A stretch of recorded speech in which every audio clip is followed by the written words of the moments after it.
76ers, Philadelphie, Philly, ou plus communément appelé les Sixers, une équipe mythique de la NBA qui lui aurait permis, avec sa place de numéro 1 cette année à l'Est, d'accéder pourtant facilement au final de conférence minimum. Après un premier tour sans encombre face aux Washington Wizards expédié 4-1, les Philadelphia 76ers se retrouvent face au très talentueux, étonnant, mais pourtant plus modeste Atlanta Hawks. Et alors que tout semblait s'ouvrir à cette équipe de Pennsylvanie qui menait pourtant 2-1 dans la série, tout s'est effondré. Au match 5, Philadelphie mène de plus de 20 points. Et pourtant, les Sixers perdront ce match. Après une égalisation attendue, c'est un match 7, ou Game 7, outre-Atlantique, qui doit départager ces deux équipes. À domicile, tous les voyants étaient ouverts pour les Sixers, mais c'était sans compter sur la bande des Aiglons, menée par le certes très chétif, mais terrifiant Trae Young. Pourtant, peut-on parler de renversement de situation inespéré, où l'outsider s'est sublimé pour renverser le favori dans une série archi-disputée? Il faudra une enquête très précise et acharnée pour se rendre compte que non. Saison 2020-2021, les Sixers terminent numéro 1 à l'Est avec un bilan de 49 victoires pour 23 défaites, dans une saison écourtée de 72 matchs à cause d'une situation sanitaire inédite. Au premier plan, Joel Embiid, deuxième au classement du MVP avec des stats de 28,5 points, 10,6 rebonds, 1,4 contre et une interception par match. Encadré par ses plus fidèles lieutenants Ben Simmons et Tobias Harris, ce trio se verra rejoint par un certain Seth Curry, pas inconnu des services de la ligue puisqu'il est tout simplement le frère de Stephen Curry, qui lui sera mystérieusement absent de cette campagne de playoff. Désormais plus complet et solide, ce groupe de Philadelphie propose une bonne alternance entre le jeu dans la raquette et le shoot à 3 points avec plusieurs snipers. Tout ça mis en place par le dénommé Glenn Rivers, que nous appellerons pour les besoins de cette vidéo Doc. Mais alors, qu'est-ce qui a bien pu se passer? Comment cette équipe si solide s'est effondrée dans un tel moment décisif? De quelle manière ce fameux Game 7 leur a échappé? Pour le comprendre, c'est l'expert Chuck Loris qui nous l'explique. Les Sixers étaient solides et cohérents toute la saison. Doc Rivers avait réussi à capter un groupe en fin de cycle la saison dernière, et avec des ajustements l'intersaison, notamment grâce à M. Moret, l'effectif était bien plus équilibré et surtout s'ajoutait mieux à 3 points, ce qui est désormais essentiel dans cette NBA moderne, n'est-ce pas? Alors ils ont passé ce premier tour face aux Wizards, ils ont lâché un match en cours, mais bon, franchement, rien de bien dramatique en soi. Et puis ils arrivent au second tour face aux Hawks, bon, ils perdent le premier match, mais de rien. Alors on se dit que c'est pas grave, ça peut arriver. Et en effet, ils vont remporter les 2 matchs suivants, ils vont mener 2-1 dans la série. Et alors tout se passe bien au match 5, ça choque, ça brique. Et les Hawks prennent l'avantage 3-2. Là, je vous cache pas que les mouches étaient en train de changer d'âne, comme on dit chez moi. Mais bon, match 6, Sixers s'enroulent. Puis enfin, le fameux Game 7, où à la fin de ce match, c'est le choc. Tout simplement, c'est le choc. Personne ne comprend ce qui se passe. On cherche la télécommande de la clim de la salle. Bref, c'est une catastrophe, une véritable catastrophe. Une catastrophe. Mais qu'est-ce qui a bien pu provoquer ça? Pour le savoir, les enquêteurs vont tomber sur un personnage au profil intéressant qui deviendra par la suite le suspect numéro 1. Il s'agit de monsieur Ben Simmons. Âgé de 24 ans, ce solide garçon de 2,11 m pour 108 kg est le meneur all-star de cette équipe. C'est une bête défensive, un athlète hors norme et un passeur de qualité, comme en témoignent ses 7 passes de moyenne cette saison. Seul ombre au tableau, une adresse au tir qualifiée de médiocre. Et ce défaut, les inspecteurs vont l'exploiter à merveille. On le savait qu'il était pas bon au tir, on le savait. Dans le milieu, c'est un récidiviste. Il ne tire jamais à 3 points quand il tire.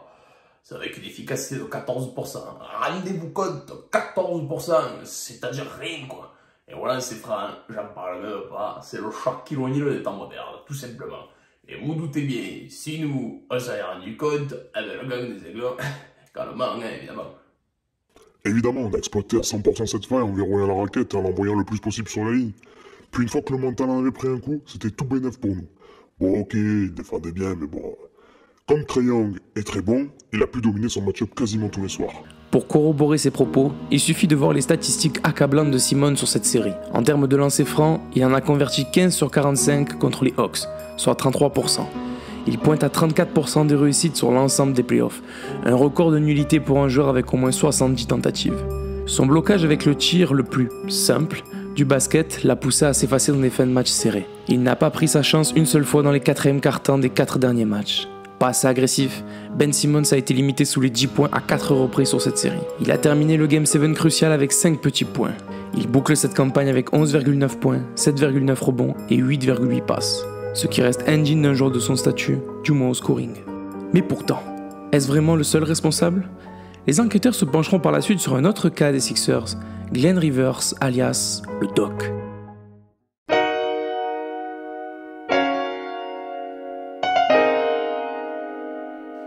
faut savoir que la défaite des Sixers dans le Game 7 de la demi-finale de conférence n'est pas la première pour le Dr Rivière dans ces circonstances. L'ancien coach des Clippers est déjà le recordman du nombre de défaites dans des séries où son équipe menait 3-1. Il en a d'ailleurs 3 à son passif. Il est désormais de très loin celui qui a perdu le plus de Game 7 en NBA.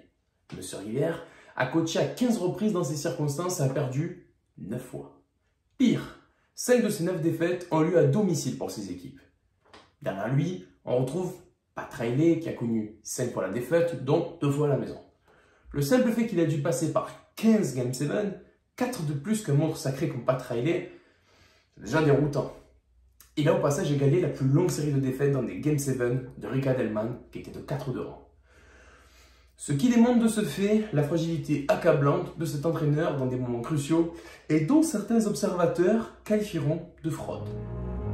Malgré tout, s'il semble facile pour les inspecteurs de remettre la faute sur les membres des Sixers, l'enquête va prendre une toute autre tournure après les analyses des performances des Faucons, plus connus sous le nom des Atlanta Hawks. Une bande surprenante composée de Trae Young, Clint Capela, John Collins, Danilo Gallinari, Kevin Huerter ou encore Lou Williams. Ces derniers passeront rapidement au premier plan dans cette enquête riche en rebondissements.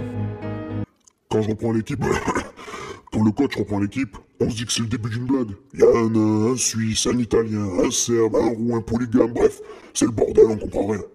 Et pourtant, on a mis en avant toutes les qualités de ce groupe. Le shoot, la circulation de balles et surtout le culot. Puis surtout Trae Young. Celui-là, il est spécial.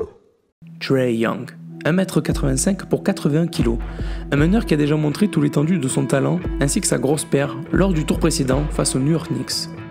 Mais qui aurait cru à une récidive? Et encore plus face aux Philadelphia Sixers? Personne. Sauf Trae Young. Lui pourtant y a cru.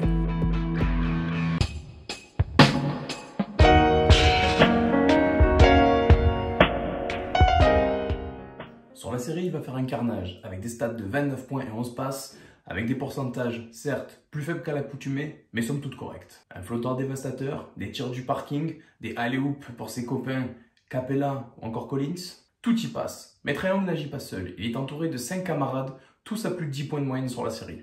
Collins, Gallinari, Huerter, Capela et Bogdanovic. Désormais, rien ne semble faire peur à ces aiglons venus de Géorgie, pas même des Dins du Wisconsin. Il y aura certes des questions à se poser côté Sixers. Quid de l'avenir de Ben Simmons? Joel Embiid a-t-il réellement l'âme d'un leader? Est-ce que l'avenir du docteur ne s'écrit pas ailleurs que sur les bancs de Philadelphie? Tant de questions, aujourd'hui sans réponse, dont seul l'avenir en connaît les vérités.